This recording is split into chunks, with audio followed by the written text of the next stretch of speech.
नमस्कार, आदाब, सत श्री अकाल, जय भीम, जोहार। मैं हूं यूसुफ अंसारी।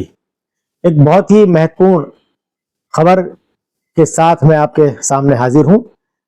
ऑपरेशन सिंदूर जो सक्सेसफुल तरीके से 6 और 7 मई की रात को सेना की तरफ से किया गया, उसके बारे में भारत सरकार की ओर से तीनों सेनाओं के अधिकारियों की तरफ से पुख्ता मुकम्मल जानकारी दी गई है। अब तक जो खबरें आ रही थी वो सोर्सेस के हवाले से आ रही थी, सूत्रों के हवाले से आ रही थी, लेकिन आज शाम को भारत सरकार की तरफ से सेना के तीनों उच्च अधिकारियों ने DGMO की तरफ से यह जानकारी दी गई कि ऑपरेशन सिंदूर को किस तरह से अंजाम दिया गया और इस ऑपरेशन के जरिए पाकिस्तान में आतंक के अड्डों को कैसे निशाना बनाया गया। मोटे तौर पर जैसे कि खबरें आ रही थी कि साहब आतंक के 9 अड्डों को भारतीय वायुसेना ने निशाना बनाया और पिन पॉइंटेड था ये, जहां आतंक के अड्डे चल रहे थे, सिर्फ उन जगहों को निशाना बनाकर हमला किया गया था। वो तबाह हो गए पूरी तरह से और इसमें करीब करीब 100 आतंकवादियों के मारे जाने की खबर की आज पुष्टि भारतीय सेनाओं की तरफ से कर दी गई है। और उनके नाम जैसे कल मैंने अपनी वीडियो में बताया भी था कि कुछ महत्वपूर्ण आतंकवादी है जो IC-184 की हाईजैकिंग में शामिल थे। 26/11 को जो हमला हुआ था मुंबई में, उसमें वो शामिल थे। और जम्मू कश्मीर में अलग अलग आतंकी घटनाओं के जिम्मेदार कई प्रमुख आतंकवादी इस घटना में, इस हमले में मारे गए हैं। और पाकिस्तानी सेना के करीब करीब 35 से 40 जवान और अफसर भी इन हमलों में मारे गए हैं। ये जानकारी आधिकारिक रूप से एक प्रेस कॉन्फ्रेंस के जरिए सेना के तीनों अधिकारियों ने दी है। तो ये प्रेस कॉन्फ्रेंस आपको जरूर देखनी चाहिए।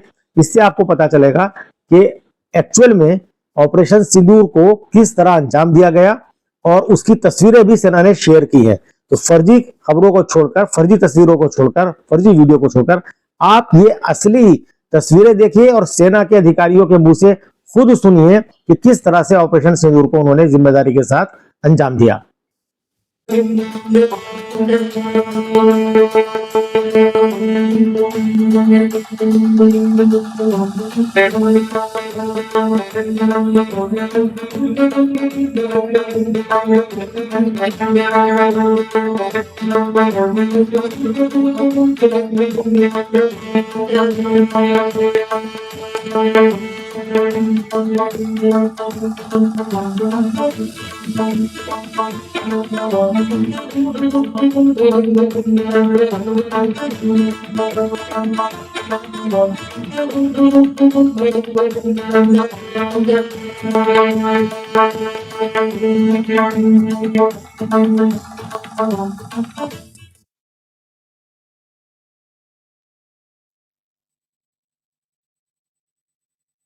Good evening, ladies and gentlemen.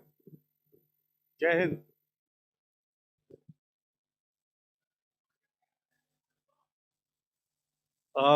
Welcome to this special press conference on Operation Sindoor. We will begin with opening statements by the 3 senior officers to my right here, who have been directly overseeing operations during Operation Sindoor. We have Lieutenant General Rajiv Ghai, Director General Military Operations, who will cover the aspects related to land domain. Air Marshal A.K. Bharti, to his right, Director General Air Operations, will provide insights on the air domain. And to my right is Vice Admiral A.N. Pramod, Director General Naval Operations, who will cover aspects on maritime domain. Following their briefings, we will move on to the question answer session. I now request the DGMO to commence the opening brief. Thank you, Sandeep. A very good evening to all of you, ladies and gentlemen. You are all by now familiar with the brutality and the dastardly manner in which 26 innocent lives were prematurely terminated at Pahalgam on the 22nd of April. When you combine those horrific scenes and the pain of the families that the nation witnessed with numerous other recent terrorist strikes on our armed forces and defenseless civilians, we knew that the time had arrived to make yet another compelling statement of our resolve as a nation. Operation Sindoor was conceptualized with a clear military aim to punish the perpetrators and planners of terror and to destroy their terror infrastructure. What I do not state here, of course, is the often stated determination of India and its intolerance to terror. It set into motion a very diligent and microscopic scarring of the terror landscape across the borders and the identification of terror camps and training sites. The locations that emerged were numerous, but as we deliberated more, we realized that some of these terror hubs were now bereft of any presence and had preemptively been vacated, fearing retribution from us. There was also a term of reference and our own binding, self-imposed restriction to target only terrorists and thus prevent collateral damage.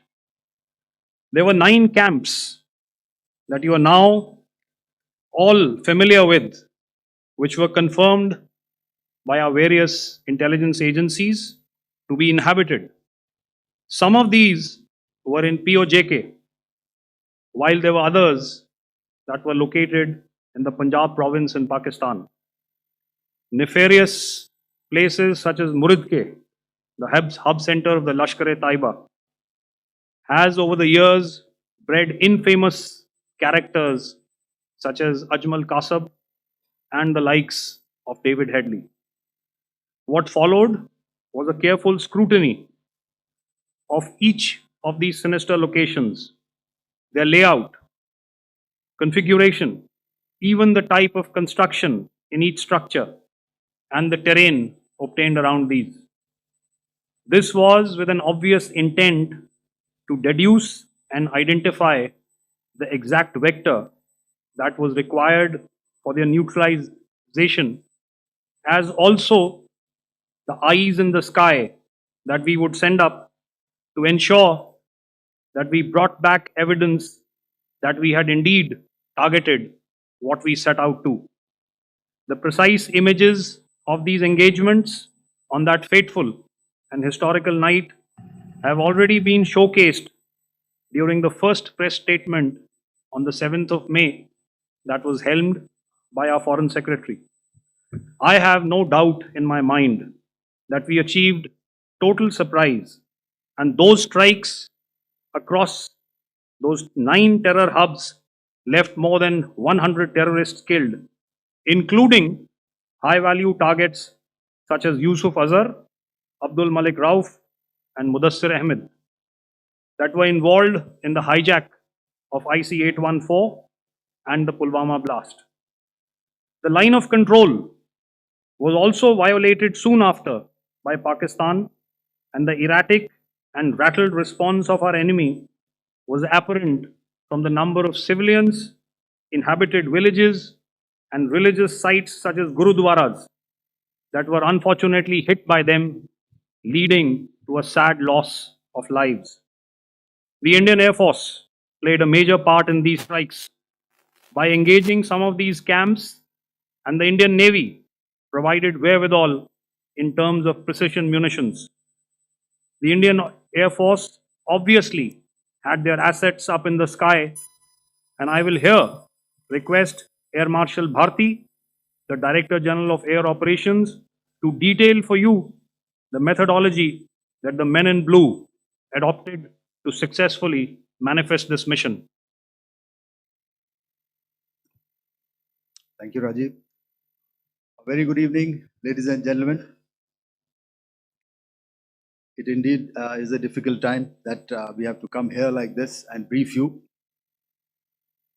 We could have done without this, but we had no choice. As the DGMO has detailed, the event was precipitated by the Dastardly Act at Pahalgaon. The sequence of events have already been detailed. We carefully selected the targets, and out of the 9 selected targets, the target systems that were given to the Indian Air Force were the notorious training camps at Bhavalpur and Muridke, these being further from the international boundary. Through critical target system analysis, we analyzed what was to be done to annihilate these targets and plan to engage these targets with precision air-to-surface guided munitions so as to avoid collateral damage. The modalities of planning process I will not go through at this instant. However, what I would like to show you is the results that we achieved through our targeted airstrikes. Could I have the second slide, please?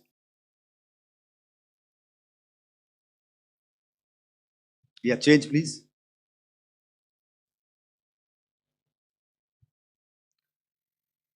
Okay. This is what the terror infra at Muridke looks like.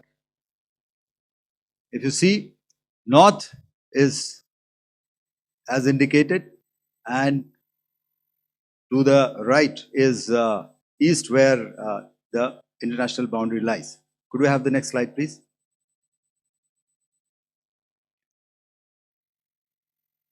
Orientating. Just go back one slide. Okay. Please have a look at this red building, the series of buildings out here, and this empty ground. Next. If you relate, the empty ground is here, and you see this is the first weapon that is impacting. This is the impact point number 1 on Muridke training camp with our precision guided weapon on early morning 7. Next, please. Keep your eyes glued for the second weapon coming in and the second impact on the selected target point. Next slide, please.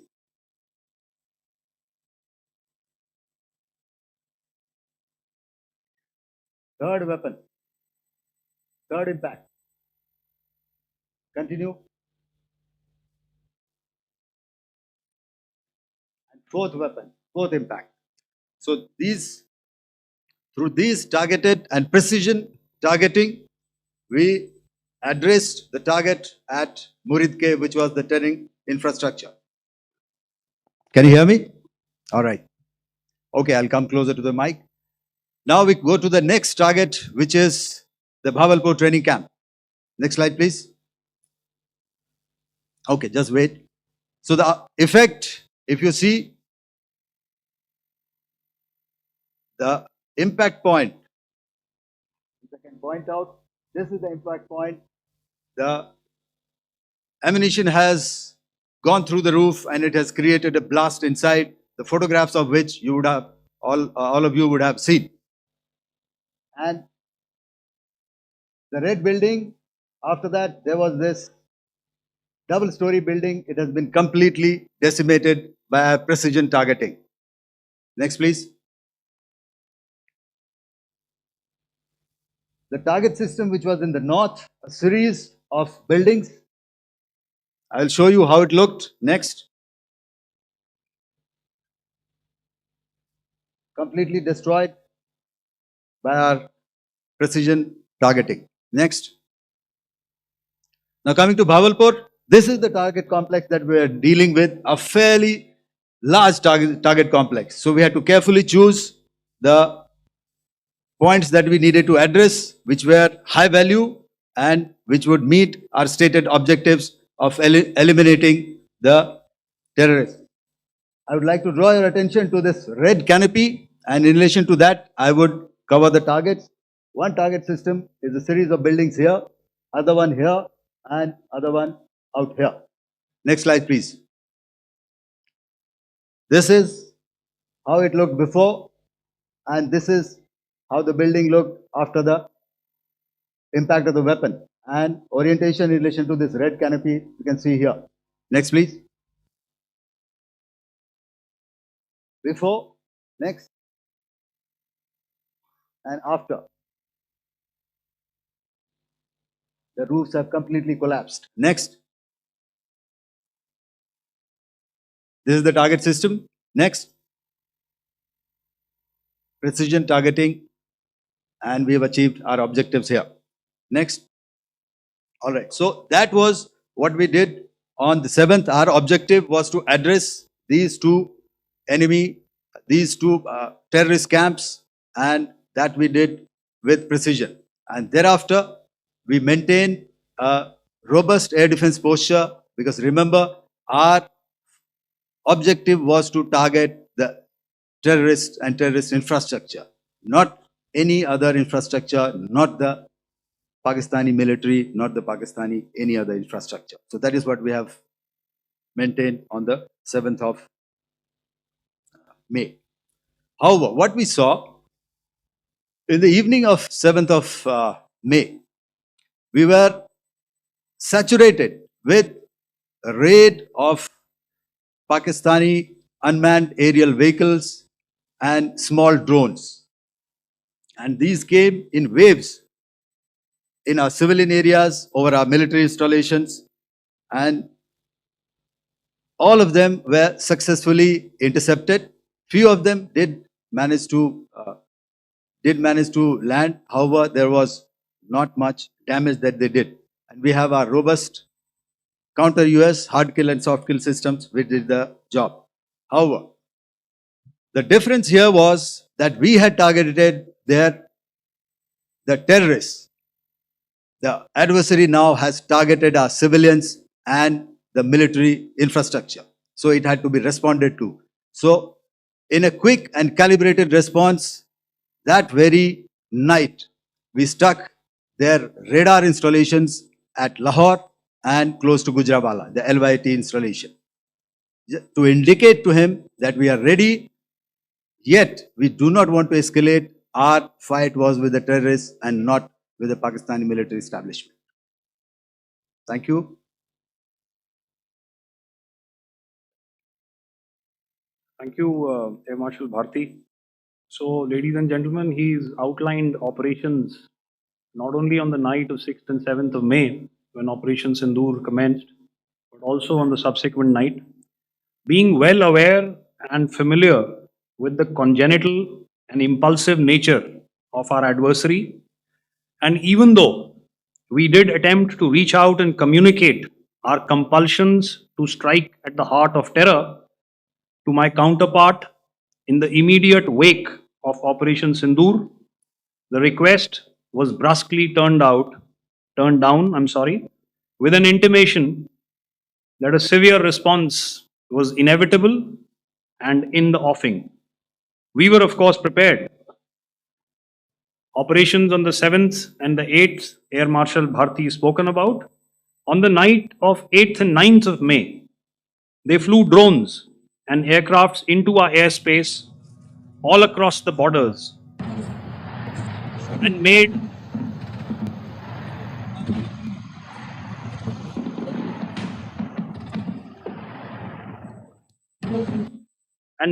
largely unsuccessful attempts to target numerous military infrastructure.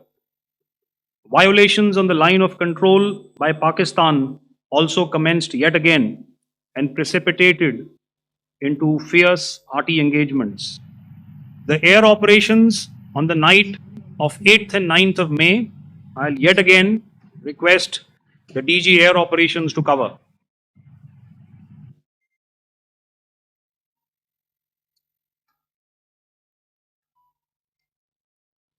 So I just covered what happened on the night of 7th and 8th.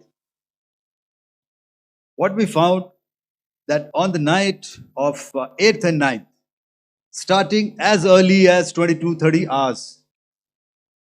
Our cities had a mass raid of drones, unmanned aerial vehicles, UCAVs, starting right from Srinagar, going down right up to Nalia. It was a mass raid in waves and it was relentless. However, we were prepared and our air defense preparedness ensured that there is no damage on ground or to any of the intended targets that the enemy might have planned for. The difference between 7th night and 8th night was that on 7th night, he sent in his Yiha class of UAVs. However, these UAVs can go some distance, they are armed. However, on the 8th, less numbers of armed UCAVs were there or UAVs were there, and more numbers of quadcopters, maybe for surveillance or just for harassment of civilians. This continued till midnight. Our air defense preparedness ensured that there was no damage on the ground, either to the military installations or to the civilians. However, the enemy had yet again shown that he wanted to up the ante and he wanted a fight, and we were up to the task. In a measured and calibrated response, we once again targeted his military installations, which included his SAM sites at Malirkant. This also included his surveillance radar sites at Lahore and close to Gujranwala. These were suitably addressed, and thereafter his drone attacks continued even till morning, which we countered, and during the daytime there was some respite. Here I would like to bring out another aspect. What we found was that while the drone attacks were being launched from somewhere close to Lahore, enemy had allowed his civilian aircraft to also continue to fly out of Lahore. Not only his own aircraft, but international passenger aircraft, which is quite insensitive, and we had to exercise extreme caution, even at the cost of some tactical disadvantage, to ensure that there is no damage to any of the civilian aircraft. And this was also brought out in our press briefing during the day. So I will now hand over to my colleague to cover the events of 9th onwards. On land, we also undertook certain measures such as deployment of air defense and electronic warfare assets to establish an integrated grid with the Indian Air Force, and I have seen and heard some of you wax eloquent about the benefits of such an architecture when it comes to negating and combating air intrusions.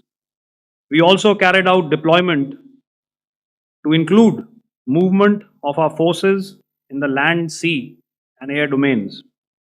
The night of the 9th and the 10th of May saw similar intrusions by drones and aircrafts, and this time there was a concerted effort to target airfields and some very, very important logistic installations, albeit yet again unsuccessful and denied gallantly and efficiently, I must say, by the integrated Indian Air Force and Indian Army Air Defense. We further strengthened our deployment and also initiated some pressure points to send a very clear and unambiguous message to the other side to desist from any misadventures on land.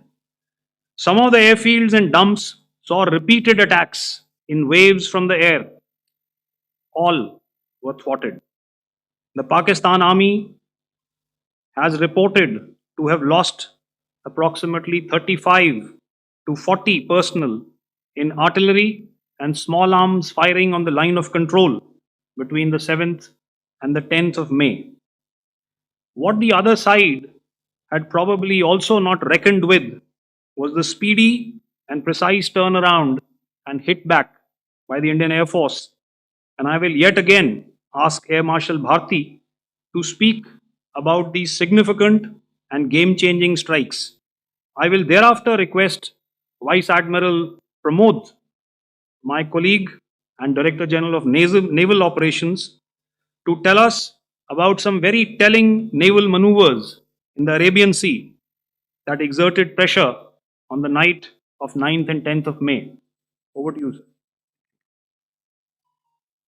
Commencing about 2000 hours, that is 8 p.m. local time, on 8th of May, several Pakistani unmanned aerial systems, drones, combat vehicles attacked multiple IF bases. These included Jammu, Udhampur, Pathankot, Amritsar, Bhatinda, Nal, Dalhousie, Thois, Jaisalmer, Uttarlai, Falodi, Nalia. These were almost simultaneous and they came in waves. All our AD guns and other systems were waiting for them. All these waves were neutralized by our trained crew using the air defense systems that they have. And also, some of them were utilized using our legacy systems like Pechoras and IF Summer, which we have recently acquired. And some were neutralized by the Garud snipers. There was no damage on ground from these incursions and these mass raids, if I could call them, from the Pakistani side. However, following these relentless attacks on our air bases, on our forward positions, and on our civilian targets, this was time to convey some message to our adversaries. And therefore, a decision was taken to strike where it would hurt. And towards that, in a swift, coordinated, calibrated attack, we struck his air bases, command centers, military infrastructure, air defense systems across the entire Western Front. The bases we struck include Chaklala, Rafiki, and mind you, Chaklala is Islamabad, Rahim Yar Khan, Sakar, sending a clear message that aggression will not be tolerated. This was followed by strikes at Sargoda, Bholari, Jacobabad. We also struck the C2 centers at Murid, the UAE complex at Murid, Rafiki, radar at Chunia, which I will show you, Rahim Yar Khan airfield, and the unmanned combat aerial vehicle hangar at Sakar. I would like to reiterate here that we have the capability to target every system at these bases and more. However, it was only a measured response to instill good wisdom to our adversary to refrain from further escalation. IF response was directed only at military installations, avoiding civilian and collateral damage. I would now like to show you some of the effects that have been achieved as a result of our air operation.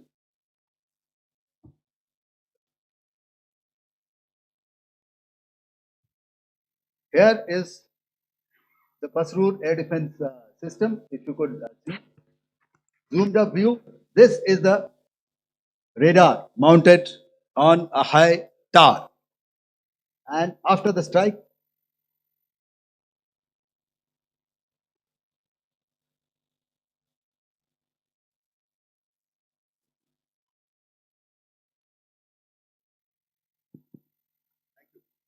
can you hear me? Yeah, thank you. And after the strike, this is what has happened. This radar has been taken out, completely burnt. Next slide, please. the Chunia air defense radar, which was taken out on 7th and 8th. This is the radar site. A blown up photograph, once again on a tower, not very clear, but what you see very clearly is the after effect after we have struck. The radar head has been completely decapitated. Next slide, please. Arifwala air defense radar. In this complex, you see how it looked before, blown up image, and after really blown up. Next. Now coming to Sargodha airfield. Remember, this is one of their important airfields wherein they have a lot of assets, F-16s, other assets which they keep getting, training institutes. And we have stuck this airfield. It is not, if you zoom in here, then one impact point here on the runway and second impact point of our weapon, precision weapon on the runway. And if you see this blown up, repairing going on. Same here. Next. Rahimyar Khan. This is the area we have struck. A deep strike out here and one complex here.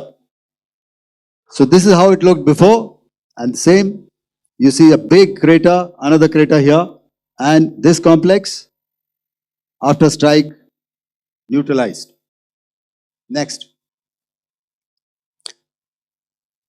Chaklala airfield, Noor Khan, once again a major air base, a lot of their logistic assets out here. This was the chosen complex that we intended to strike and convey a message. Next slide, please. This is how it looked before, and this is how it looked after our strike. Next. Sakar. We chose the radar site at Sakar. This is the radar site, and after it was struck, this is the aftermath, completely burnt out. Next, please. Aircraft shelter. This is how it looked before the strike, and this is how it looked after the strike. The roof of the buildings completely caved in and burnt. Next. Ballari airfield, aircraft hangar. This is how it looked before, and this is how it looked after the precision strike. Next. Jacobabad, aircraft hangar, and this is how it looked after. Next. So what I'm trying to convey here, ladies and gentlemen, is to start with, our fight was neither with the Pakistani military nor with anybody else who's there on the other side. Our fight was with the terrorists. We neutralized the terrorists that we selected to be neutralized, and thereafter we only maintained the air defense posture. However, we were relentlessly pounded by waves after waves, night after night, by his UCAVs, by his drones, and by his other unmanned aerial systems. And that left us with no choice but to retaliate, and yet our retaliation was calibrated, it was graduated, and it was proportionate. Thank you.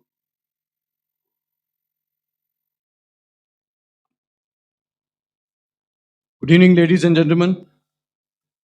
In the aftermath of the cowardly attacks on innocent tourists at Pahalgam in Jammu and Kashmir by Pakistani-sponsored terrorists on 22nd April, the Indian Navy's Carrier Battle Group, surface forces, submarines, and aviation assets were immediately deployed at sea with full combat readiness in concert with the Joint Operation Plan of the Indian Defence Forces.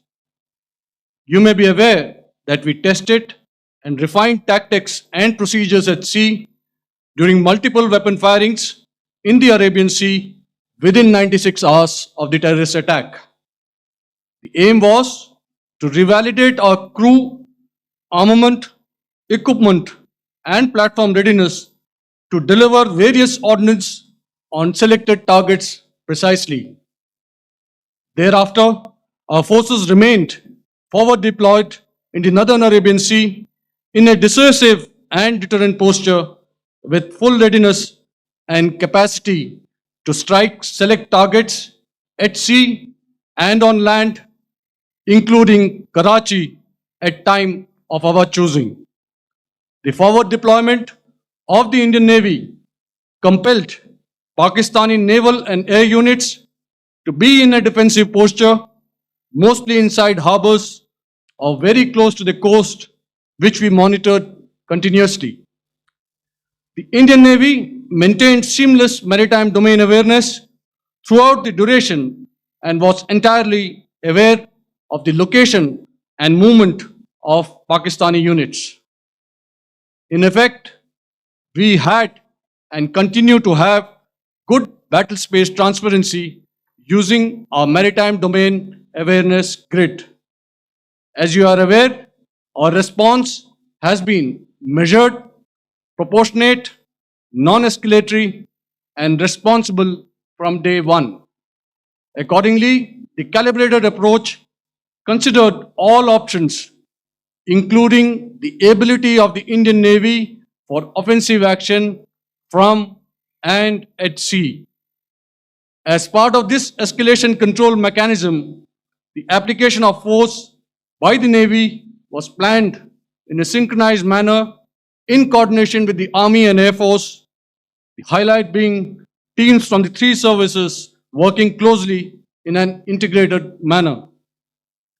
Along with the kinetic actions by the Indian Army and Indian Air Force, the overwhelming operational edge of Indian Navy at sea contributed towards Pakistan's urgent request for a ceasefire yesterday.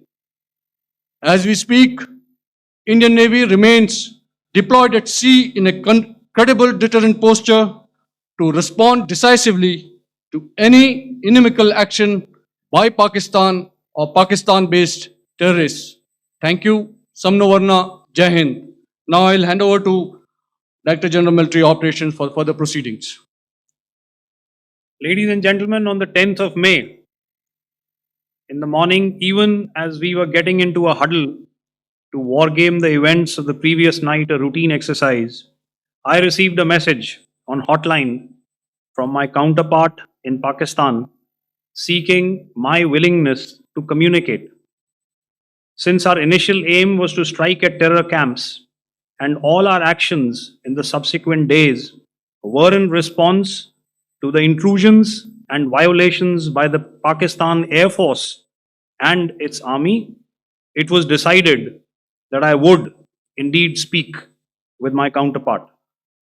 You are already aware, I've seen it being covered on national television, that my communication with the Pak DGMO was conducted at 15:35 hours yesterday and resulted in cessation of cross-border firing and air intrusions by either side with effect from 1700 hours 10th of May, after he proposed that we cease hostilities.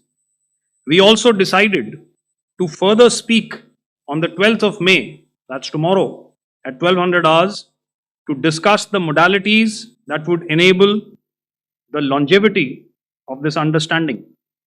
However, disappointingly, and must I add, expectedly, it took only a couple of hours for the Pakistan Army to violate these arrangements by cross-border and across the line of control firing, followed by drone intrusions across the expanse of the Western Front through last night and in the early hours of the morning today. These violations were responded to robustly and dealt with as they must be.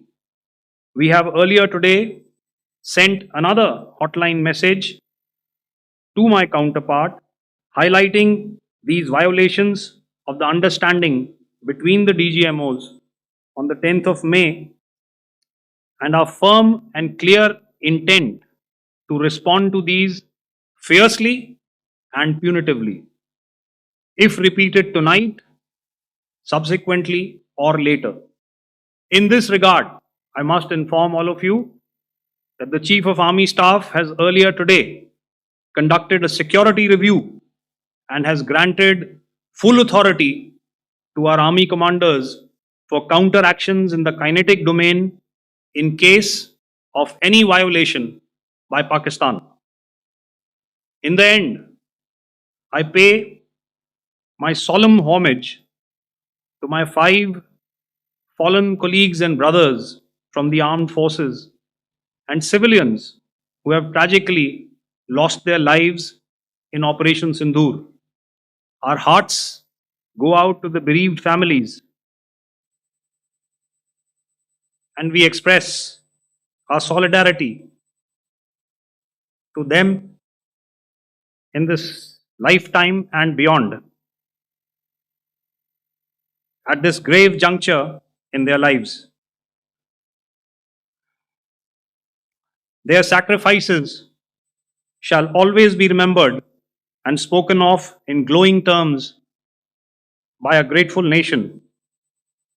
We have thus far, ladies and gentlemen, exercised, and my colleague Pramod highlighted this, immense restraint, and our actions have been focused, measured, and non-escalatory. However, any threat to the sovereignty, territorial integrity, and safety of our citizens will be met with decisive force. Jai Hind. Okay, ladies and gentlemen, we are now open for questions. All right, now since I would not know all of you, I would expect you to please raise the placard or your hand, and once I indicate, I expect you to please give out your name and the media group that you belong to. Keep your questions short so that we can take as many questions as possible. Also, ladies and gentlemen, kindly bear in mind that confidential aspects may not be answered by the 3 DGMOs. Right. I got a lot of hands there. Let me start from the left. Left foot always in front when we start marching. So here we have to the left, okay, yeah, 238. Hello. So this is Manas Pratimhuyan from PTI, Press Trust of India. So the understanding that was reached yesterday on stopping the military operations and actions, was it for just 3 days? And what would be the cost escalation if there is violation of this understanding by the Pakistani side? And my subsequent question would be that we have a kind of ceasefire agreement with Pakistan that was finalized in 2003. So will there be some kind of similarities in frameworks between the two kind of understandings, 2003 ceasefire agreement and the current understanding on stopping military operations? And again, what would the cost that will be incurring on Pakistan if Pakistan again resorts to this kind of terrorist activities, because we have made it very clear that the cost will be very high. So I would like to have your thoughts on it. Okay, so I'll answer the latter part of the question first. I also want to add that while the initial ceasefire agreement, as you correctly pointed out, is of the 2003 vintage, but I must remind you that in 2021, in the month of February, and this was then when the crisis in eastern Ladakh was also on, the 2 DGMOs had spoken and arrived at a ceasefire understanding that lasted right up until this unfortunate attack at Pahalgam. Once our Foreign Secretary had announced the decisions of the CCS in the immediate wake of that attack, he had announced certain measures. And then, of course, Pakistan had in turn made its own announcements. Since then, there have been certain violations of this ceasefire understanding. And of course, after the 7th of May, like I pointed out, during my statement that there have been numerous violations on the line of control, especially, and of course, along the international boundary by the Pakistan Army and the Pakistan Air Force. This understanding that we spoke about yesterday, no, it was not for 3 days. It was first to stop aggressive and hostile activities immediately, let that order and direction settle down for about 36 hours, and thereafter discuss modalities, like I said, to ensure its longevity. That is tomorrow on the 12th of May. But unfortunately, we had a violation starting at approximately 1900 hours last night. And we've sent a communique, like I said, to the Pakistan Military Operations Directorate. And we will await what happens tonight. All right. I will. The cost escalation, I'll leave it to your best imagination. I've already said that the response will be fierce and punitive. Now, the right foot forward. Yeah.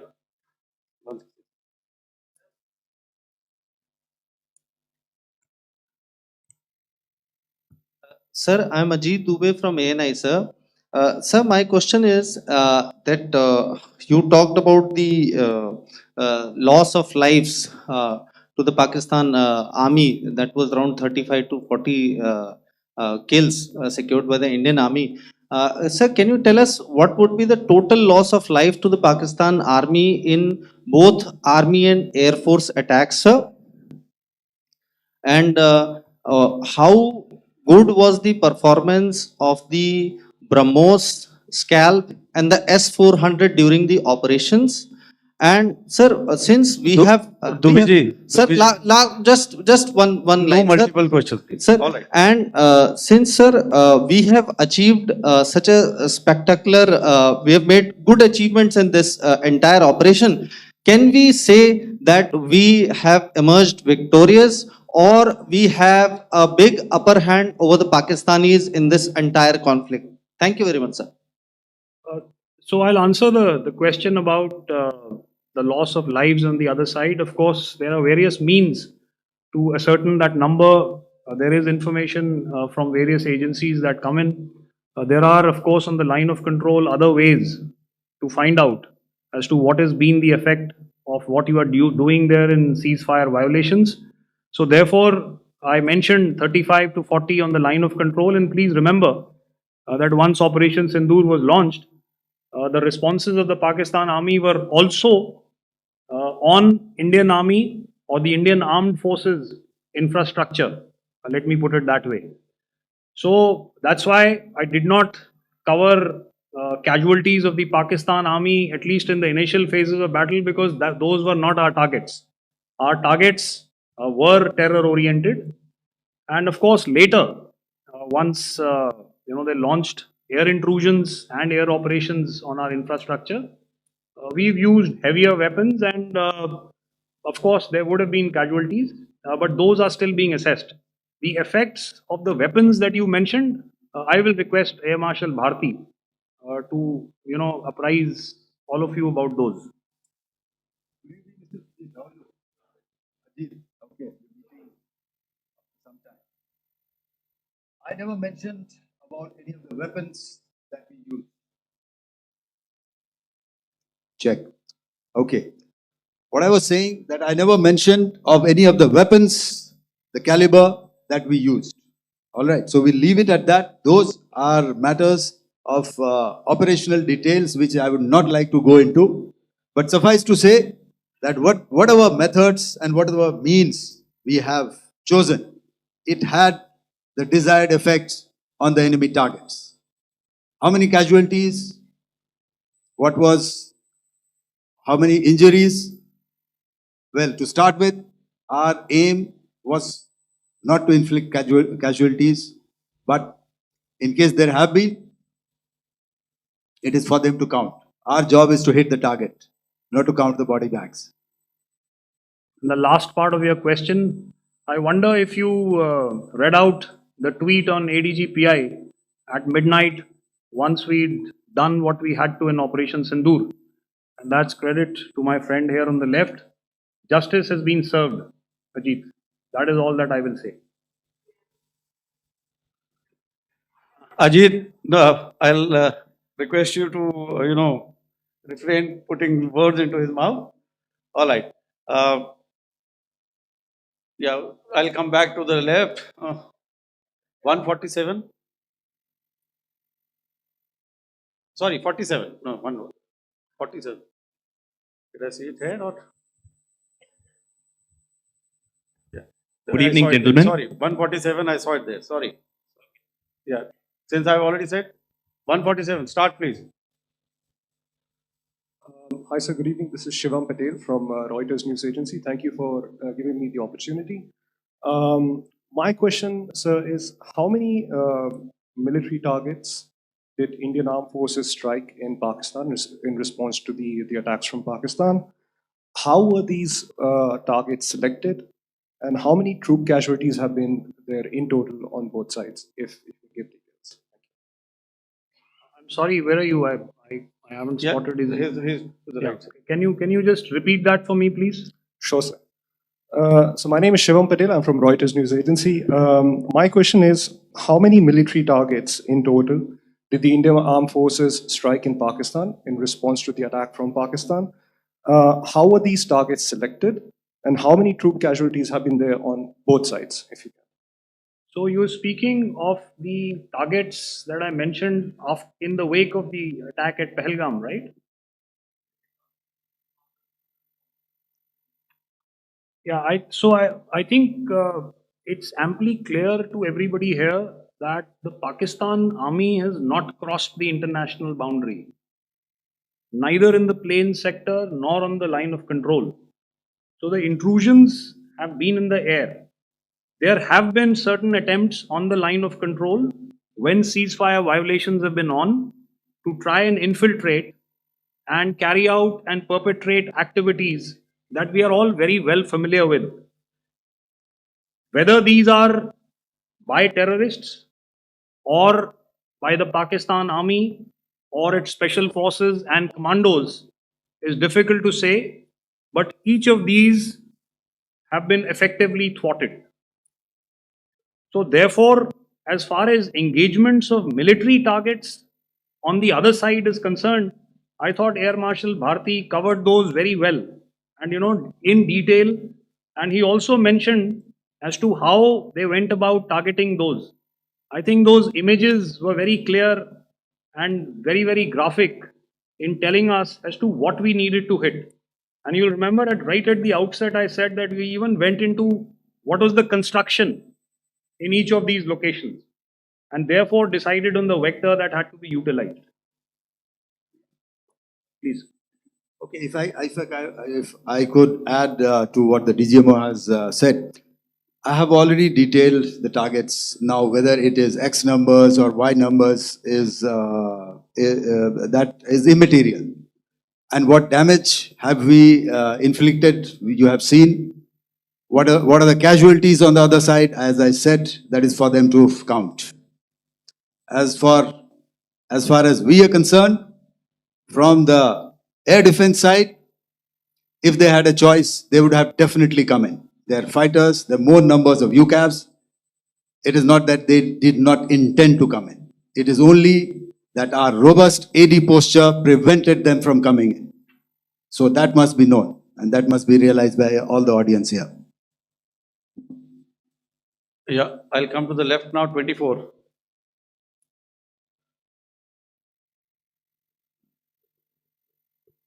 Good evening, sir. This is Anuvesh Rath from Z. Sir, I wanted to know on the first briefing, which was done by FS and two representatives from Air Force and Army, you showed a list where there was 21 places in that list. You have stuck 9.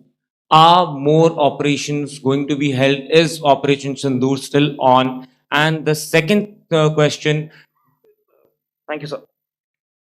Thank you so much. And also, I want to congratulate all three of you for a fantastic operation that you guys have done. Thank you so much. Thank you so much for that one question. Yeah. Sir, the question. Unfortunately, Rath, is that your name? I'm sorry.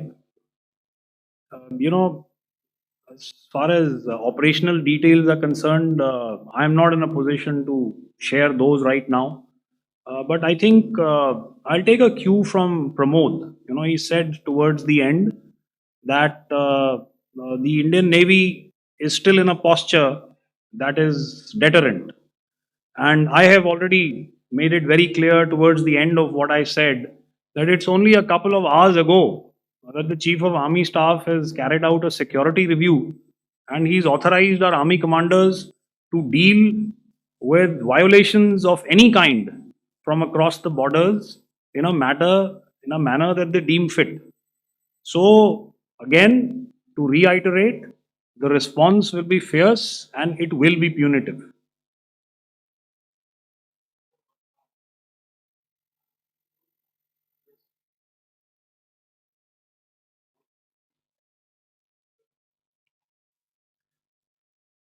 I'll go back this side now. Yeah, 255. She said middle wale kya karenge? So 255. Oh, sorry. Good evening, sir. I'm Shailesh from National Defense. Please allow me, first of all, to pay my gratitude for protecting us Indians. Thank you very much. Sir, since the enemy has been talking about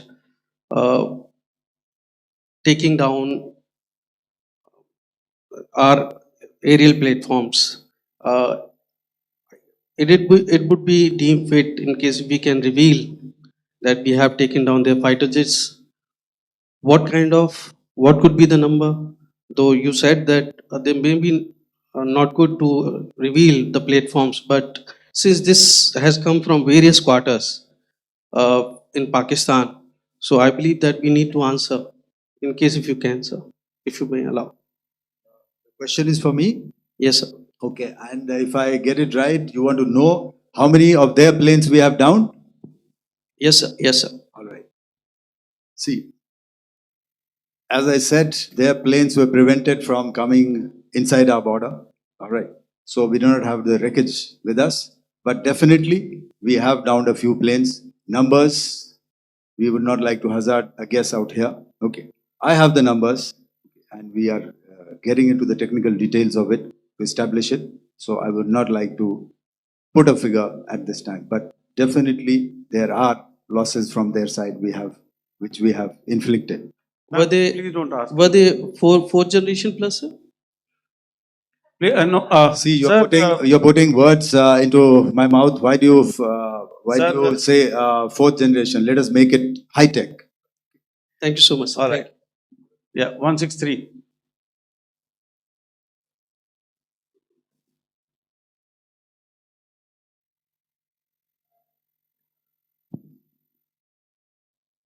तो मैं मंजीत नेगी हूँ आज तक से। मेरा सवाल ये है कि इस पूरे ऑपरेशन में जो आतंकी ठिकानों को निशाना बनाया गया, क्या नंबर्स कुछ बता सकते हैं कितने आतंकी मारे गए? कुछ नाम सरकार मतलब कुछ नाम मीडिया में आए भी हैं जो बड़े उसके मास्टरमाइंड थे। और एक सवाल जो आज एयरफोर्स ने भी एक ट्वीट किया कि ऑपरेशन सिंदूर अभी जारी है और सरकार की तरफ से भी कहा गया।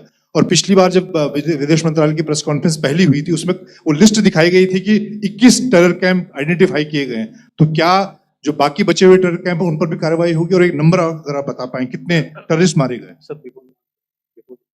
Manjeet ji, 3 questions. The third one has just been asked here before. So 21 this thing. So I'll request the first to be answered so that we have more number of people who can ask. Manjeet, जब मैंने statement दिया तो मैंने शुरू में ही कहा कि जैसे ही ऑपरेशन सिंदूर कॉन्सेप्चुअलाइज हुआ तो हमारा जो पीछे की कार्रवाई होती है स्पेड वर्क और टारगेट्स को आइडेंटिफाई और एनालाइज करने की कार्रवाई शुरू हो गई थी। मैंने जब स्टेटमेंट दिया तो मैंने बताया कि बहुत सारे थे, हमने 21 दिखाए होंगे और भी हैं, लेकिन वो लिस्ट फिल्टर करते करते 21 तक पहुंची। अब क्या आगे एंगेज किए जाएंगे? अगर जरूरत पड़ेगी तो जरूर एंगेज किए जाएंगे, लेकिन मैंने बताया कि इस समय जो इंट एजेंसीज ने हमें बताया कि फलाने कैंप में प्रेजेंस है, हमने उनको एंगेज किया। कुछ नाम मैंने लिए, कुछ नाम अभी पुख्ता किए जा रहे हैं। मैंने आपको बताया कि जो इंट एजेंसीज ने अभी तक असेसमेंट किया है उसमें उन्होंने कहा है कि तकरीबन 100 से ज़्यादा मारे गए हैं। और एक आज आपने तस्वीर भी देखी कि काफ़ी प्रोमिनेंट जो फ्यूनरल था, काफ़ी प्रोमिनेंट एक जो हस्ती हैं वो ऑर्गेनाइज कर रहे थे, और उस फ्यूनरल में और कौन कौन लोग अटेंड कर रहे थे वो तो आपने देखा ही। तो आप लोग सब समझदार हैं और मुझे ये कहने की ज़रूरत नहीं है कि इन लोगों को कहाँ से सपोर्ट मिल रहा है। अगर नहीं मिल रहा होता तो ऑपरेशन सिंदूर नहीं होता, उसी की वजह से है ये ऑपरेशन। तो मेरे ख्याल से मैंने आपके सारे सवालों का जवाब दे दिया। Ma'am, Sir, next is from 17. Sir, मेरा नाम अंजू निर्वाण है, TV9 भारतवर्ष से। सर, मेरा सवाल ये है कि ऑपरेशन सिंदूर में हमारी जो इंडियन नेवी है उसके बारे में सर थोड़ा सा बताएं कि किस तरह की उसकी भूमिका रही, क्योंकि हमने इस दौरान सर देखा कि बहुत सारी स्पेकुलेशन भी रही और ये बोला गया कि कराची तक हमारी नेवी ने ऑपरेशन किया है। तो सर इस पे थोड़ी सी क्लैरिटी चाहिए। और सर हमने कौन कौन से फाइटर एयरक्राफ्ट डाउन किए हैं, अगर उसका भी थोड़ा सा क्लैरिटी मिल जाए तो अच्छा रहेगा। तो मैं आपका पहले सवाल का जवाब दूंगा. I will make few sentences and live it for your imagination. First of all, as I mentioned, we have quantitative and qualitative edge to deliver a massive blow to our adversary, and we completely dominate in the maritime front.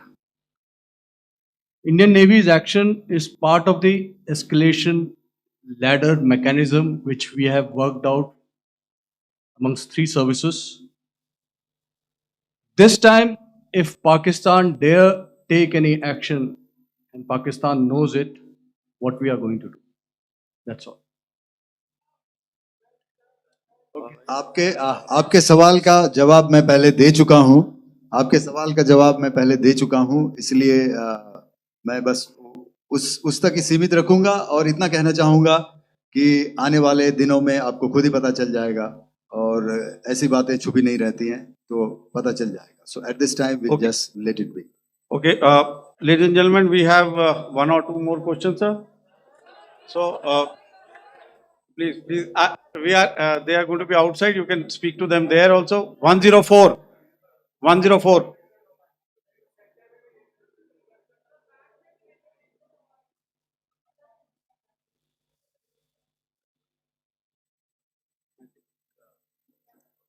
Yeah, ask. Sir, Dinakar with the Hindu newspaper. Are you surprised that you got this question? No, sir. Still okay. Sir, can you give a number of assets we lost, because there's been a lot of speculation going on, international media writing a lot of things about our platforms, including Rafales. I mean, Pakistan claiming that Rafale has been downed, etc. Can you put that question to rest and clarify on that? I guess that question is for me. All right, I'm happy that you've asked this question. You know, we are in a combat scenario and losses are a part of combat. The question that you must ask us, okay, and indeed that we must ask ourselves, you inclusive, is have we achieved our objectives? Have we achieved our objective of decimating that terrorist camp? And the answer is a thumping yes. And the results are for the whole world to see. As for the details, what could have been, how many numbers, which platform did we lose? You know, at this time, I would not like to comment on that because we are still in a combat situation. And if I comment on anything, it will only be advantage adversary. So we don't want to give him any advantage at this stage. all I can say is that we have achieved our objectives that we selected, and all our pilots are back home. Thank you. Okay, hold, please don't, please be civil here. So we'll have 220 now. Hello sir, this is Anita Chaudhary sir from Swadesh newspaper. मेरा सवाल है, क्योंकि ये हमारे जो पहले जो action रहा वो आतंकवाद के खिलाफ रहा, तो आतंकवाद में अजहर मसूद की तरफ से एक बयान जारी किया गया था जिसमें उन्होंने कहा कि हम इसका बदला लेंगे और जाल जाल रुलाएंगे। तो क्या अगला, अगर खुदा न खास्ता अगला टेरर अटैक किसी भी तरह का होता है, तो क्या उसे एक्ट ऑफ वॉर में हमारी तरफ से लिया जाएगा और उसका क्या माकूल जवाब दिया जा सकता है? मेरा इसमें सिर्फ एक ही जवाब है आपके लिए कि हमने अपनी कार्रवाई करी। हमने उसके बाद मैंने अपने स्टेटमेंट में भी बताया कि ये कम्युनिकेट करने की कोशिश करी कि हमने इस तरीके से ये जो स्ट्राइक्स हैं वो क्यों की। लेकिन जो हमारा एडवर्सरी है उसने जैसे मुनासिब समझा वो कार्रवाई करी। तो आपने देखा कि ये जो एक्टिविटीज़ चल रही हैं 3-4 दिन से, ये कोई वॉर से कम नहीं है। नॉर्मल सर्कमस्टांसेस में एक दूसरे देश की एयरफोर्सेस हवा में नहीं उड़ती हैं और एक दूसरे के ऊपर स्ट्राइक्स नहीं करती हैं। हर रात इंट्रूजन्स नहीं होते हैं। लाइन ऑफ कंट्रोल पर सीज फायर वायोलेशंस, आपके एक साथी ने सवाल पूछा था शुरू में, एक सीज फायर अंडरस्टैंडिंग था, वो भी जा चुका है। उस सीज फायर अंडरस्टैंडिंग के जाते जो फायरिंग हो रही है लाइन ऑफ कंट्रोल में, उसमें घुसपैठ की कोशिश हो रही है। आमतौर पर ये घुसपैठ लाइन ऑफ कंट्रोल में टेररिस्ट करते हैं, लेकिन हमें इंफॉर्मेशन है कि हो सकता है ये पाकिस्तान आर्मी की टोलियां भी हों जो हमारे पोस्ट के ऊपर खामी पहुंचाने की कोशिश कर रही हैं। तो ये सारी एक्टिविटीज़ तो वॉर में शामिल हैं। तो ये कहना मुश्किल है कि आगे क्या होगा, वो स्पेक्यूलेटिव जोन में आ जाता है और मैं स्पेक्यूलेट नहीं करना चाहता। हर एक सिचुएशन अलग होती है और उससे एक तरीके से डील किया जाता है। मैं एक सवाल इसका मैं जवाब देना चाहता हूँ, 1 मिनट। सो जो मिलिट्री होता है, our main job is to prevent war and maintain peace and stability. So it is not that our response is a graded response. That means अगर किसी ने किया तो उसको graded उसमें किया, जैसे terrorist action हुआ तो what we did is a terrorist action. We destroyed all the terrorist camps. उसके बाद आपने देखा कि उनने थोड़ा सा कोशिश किया तो हमारे एयरफोर्स एंड आर्मी ने क्या किया, तो मिलिट्री टारगेट्स हैं उनके ऊपर थोड़ा। So our aim is to maintain peace and tell our adversary that you do this and the response will be bloody. Okay, now as per the, please, we'll have 166 and 25, and after that, no more, please. Sir, this side. Ladies and gentlemen, please maintain. Sir, I this side, request you to sir. please be quiet. Jal Ghai? No. This side, sir. We have only two questions left. 166. Yeah, please start. So I'm Rahul Singh from Hindustan Times, sir. So you were totally on top of the game in the kind of losses you've inflicted on the enemy. I mean, we saw the slides and everything. So it kind of comes across that you were batting it 99 and you decided to declare your innings. What are your thoughts on that, sir? And do you think, are you weighing the option of the Pakistan army using this time, buying this time of the so-called ceasefire or the understanding? And you talked about how they could not be trusted. So buying time to kind of build up their war reserves, getting stuff from their friends like Turkey or China, are we considering that possibility, sir? Look, see, the call came from the Pakistani side to speak about cessation of hostilities. What pauses mean during such conflicts is known to everybody. You know, I don't want to go into the pros and cons of how preparation for war is made. You know, that is a process in itself. But I think my senior colleague here, the DG Air Operations, spoke, or he alluded at least, you know, to what this operation was precisely and specifically meant for. And I think that's something that we achieved, right at the outset. Had we had the option not to go further, we probably wouldn't have. But we've been compelled to be in this situation. And as you've seen, the armed forces of India, and you've got the three Director Generals sitting here, we are always prepared to face any eventuality. And like I said, that's for the sovereignty, the territorial integrity, and the safety of our citizens. So whatever has to be done will be done. I'm not so concerned about what Pakistan will do in this time. I'm only concerned about what we will do. We have a roadmap and a plan, and we will follow it diligently, and we will follow it to the T. That's the contention that I want to make here today. Ma'am, please. Okay, the last question, and ma'am, 25. She has been she's been asking since Sir. the first part. Sir, I'm Nandita. Sir, She's not asked a question. Sir, I'm Nandita Dagar, DGAR from DD News and DD India. Sir, I wanted to ask you that my question is to General Ghai. Sir, you spoke to your counterpart yesterday and the Pakistani counterpart. Sir, what is the Indian Army's assessment that despite that agreement, that talk that you had, despite that agreement coming into effect at 1700 hours yesterday, why did they violate it? And number two, yesterday at the joint Defense Ministry and Foreign Ministry briefing, Wing Commander Vyomika Singh and Colonel Sofia Qureshi had told us that we have cited the Pakistani troops amassing at the borders and at the LOC. Sir, has that situation changed? Have they withdrawn? And sir, if in case, despite now there is a lull, of course, but if tonight again, if the enemy again carries out shelling and aerial intrusions through drones, what is going to be our response? Thank you. So without outlining the specifics of that response, I've already made it clear that there will be a response, and it will be fierce and it will be punitive. Why the Pakistan Army chose the option of violating the understanding that was arrived at earlier yesterday, I think that's a question that we best answered by the Pakistan DGMO. I wouldn't be able to give you that.